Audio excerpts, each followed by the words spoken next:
Fast track के जो courts हैं, क्योंकि निर्भया के बाद काफ़ी चीज़ें चेंज करने की लीगल सिस्टम में भी कोशिश करी गई है, जिसमें सुनवाई और क्विक जस्टिस की बात भी हुई है, ये कितना कारगर है?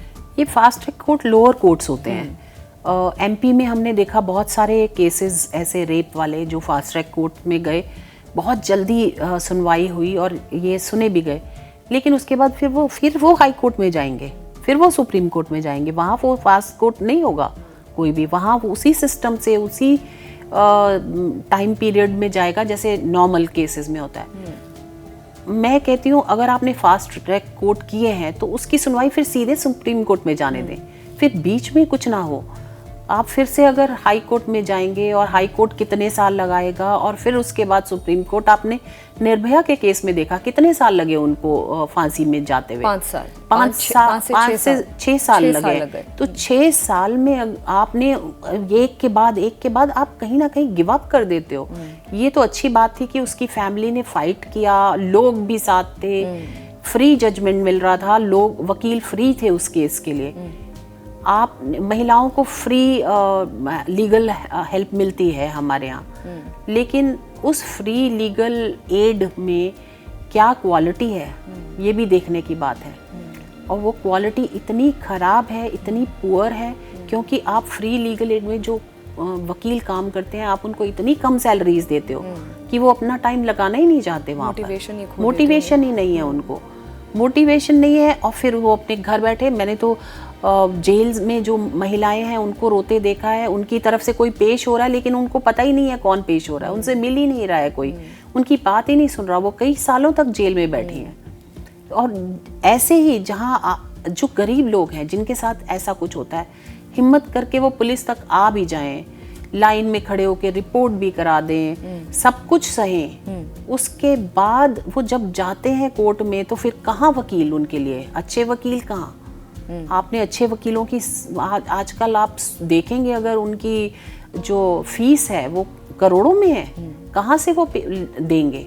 तो हमारा जो जुडिशियल सिस्टम की डिलेज, जो हमने कानून बहुत सख्त बना दिए हैं, implementation delays and the will of the state, will of the ruling party of the state, whether they want to work on those cases और नॉट। सो जहाँ हाई प्रोफाइल हो जाता है वहाँ पे हम उसको स्वीप करना शुरू करते हैं अंडर द कार्पेट कि ये दिखे ना, ये हमारी बदनामी हो रही है। तो ये एक कहीं ना कहीं स्लोगनिज्म की तरफ ज़्यादा जा रहा है, विमेन एम्पावरमेंट या safety and security of women जो हम बात करते हैं, हम स्लोगनिज्म से निकलकर और पॉइंटिंग आउट ईच अदर कि तुम्हारी स्टेट में ज़्यादा क्राइम है, तुम्हारी स्टेट में। Now after happening this, the chief minister is writing to the prime minister कि इतने केसेस क्राइम रेप के हो रहे हैं इंडिया के अंदर, you were not aware before that, before this incident happened, are you not aware कि waste Bengal में कितने रेप केसेस हो रहे हैं? और उन सारे रेप केसेस में आप कुछ ना कुछ और लगा देते हो, क्योंकि यहाँ पर आपने देखा कि पूरी दुनिया खड़ी हो गई उसमें उनके साथ, तो आप उस पर कुछ रिएक्ट कर रहे हो और आप भी खड़े हो गए सड़कों पे। You don't see a CM standing on the road and वहाँ वो इसमें नहीं करते हैं, क्योंकि उनका तो काम है इस पे काम करना, न्याय दिलाने का काम। You are the person who will work on this case. अगर आप सड़कों पे उतरोगे तो कौन करेगा काम? तो हम इसको पॉलिटिसाइज ज़्यादा करते हैं, जहाँ भी केसेस होते हैं महिलाओं के ऊपर हम उसको पॉलिटिसाइज कर देते हैं। वो ना करके अगर हम इस पे काम करें, और ये जो मैंने छोटी छोटी बातें कही हैं, मुझे नहीं लगता कि बहुत इतनी डीपली कोई जाता होगा कि आईओ की, हमने तो आईओस को भी एम्पावर करने के लिए काम किया जो NCW का काम नहीं था। क्योंकि मैंने महिला जन सुनवाई में मैं जाती थी और मैं देखती थी कि औरतें रो रही हैं कि मैं इतने साल हो गए मुझे, और आईओ को बुलाया उसको तो उसे पता ही नहीं है केस का। एक तो इतनी ज़्यादा ट्रांसफर्स होती हैं आईओस की कि एक के बाद आप एक ट्रांसफ़र करते रहोगे तो उसको पता ही नहीं है कि केस में करना क्या है। अगला वाला आया, उसने फिर अपनी पूरा ऑडियल फिर से सुनाया उस महिला ने, फिर तीसरा आया, फिर चौथा आया, वो कितनों को सुनाएगी? वो बार बार वही ट्रॉमा जीती है उसको सुना के। उससे ऐसे क्वेश्चन किए जाते हैं जो इनसेंसिटिव होते हैं। ये बहुत कुछ सुप्रीम कोर्ट की गाइडलाइंस, होम मिनिस्ट्री की गाइडलाइंस बार बार आती है, लेकिन इनकी ट्रेनिंग कौन दे?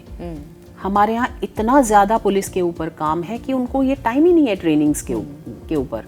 ट्रेनिंग देते भी हैं तो कितने लोग सुनते हैं? हम ट्रेनिंग देते हैं, लेकिन मैंने देखा वहाँ लोग आके सोते थे, क्योंकि वो फिजिकली इतना थके हुए हैं, वो इतना ज़्यादा काम है उनके ऊपर, because number of police people are less. हर जगह आप हर स्टेट में देख लें, जितने होने चाहिए, जितने सैंक्शनड पोस्ट हैं उससे कम लोग काम कर रहे हैं। डॉक्टर्स का भी आपने देख लिया, वो सैंक्शन पोस्ट हैं उतनी कम है। वैसे ही पुलिस में भी है।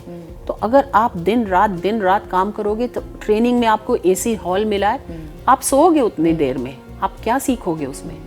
तो हम ये एक विशियस सर्कल है जिसको हमें तोड़ना पड़ेगा और ज़ीरो से स्टार्ट करना पड़ेगा।